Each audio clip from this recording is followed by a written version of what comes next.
আজ আমাদের শ্রদ্ধেয় এবং পূজনীয় বিদ্যাসাগর মহাশয়ের জন্মদিন। আজকে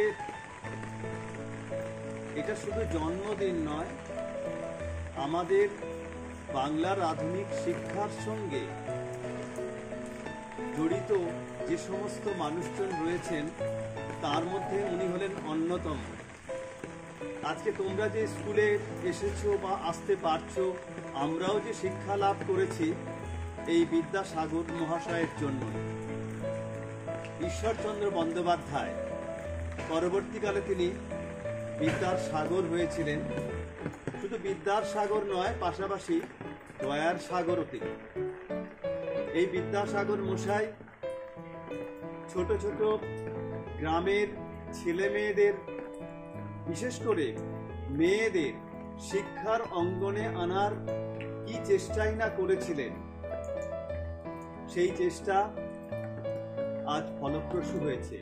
তিনি বর্ণ পরিচয় প্রথম ভাগ, দ্বিতীয় ভাগ এবং অন্যান্য যে সমস্ত পাঠ্যপুস্তক আরও রচনা করেছেন, সেগুলো আমাদের যুগ যুগ ধরে সমৃদ্ধ করেছে, এখনো তোমাদের সেটা সমৃদ্ধ করে চলছে। আর একটা বিষয়, এই বিদ্যাসাগর মশাই এই গ্রামে গঞ্জে স্কুল স্থাপনা করেছিলেন। আসলে বিষয়টা হচ্ছে কি, যখন ইংরেজ শাসন আমাদের চলছে, সেই সময় তো যে সমস্ত শিক্ষা ব্যবস্থা গড়ে উঠেছিল সবই শহর কেন্দ্রিক। গ্রামে সেরকমভাবে শিক্ষার কোনো চল ছিল না। সেই জায়গাটাকে তিনি ধরেছিলেন এবং গ্রামের ছেলে মেয়েদের স্কুলমুখী করার জন্য এবং শিক্ষা দানের জন্য তিনি আপ্রাণ সারা জীবনই চেষ্টা করে গেছেন এবং তার প্রচেষ্টাতেই গ্রামে গঞ্জে স্কুল স্থাপিত হয়েছে। আর বিশেষ করে এই তোমরা মেয়েরা যারা, ছোট ছোট মেয়েরা যারা শিক্ষার অঙ্গনে এসেছো, তোমাদের এই শিক্ষার দ্বারটা খোলার জন্য তিনিই একমাত্র অগ্রগণ্য। এই নারী শিক্ষার ক্ষেত্রে ভারতবর্ষে যদি কারো নাম প্রথমে করতে হয়, এই বিদ্যাসাগর মশাই।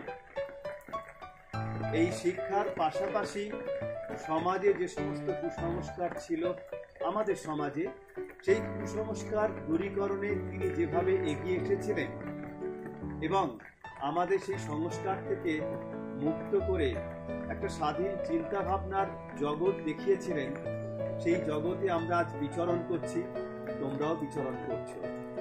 সুতরাং এই বিদ্যাসাগর আমাদের কাছে চিরনমস্য এবং চিরকাল স্মরণীয় হয়ে থাকবেন। শুধু আমরা তাকে স্মরণ করব এই নয়, তার যে সমস্ত কর্ম, তার যে সমস্ত ভাবনা, সেগুলোকে আমাদের বহন করে নিয়ে যেতে হবে।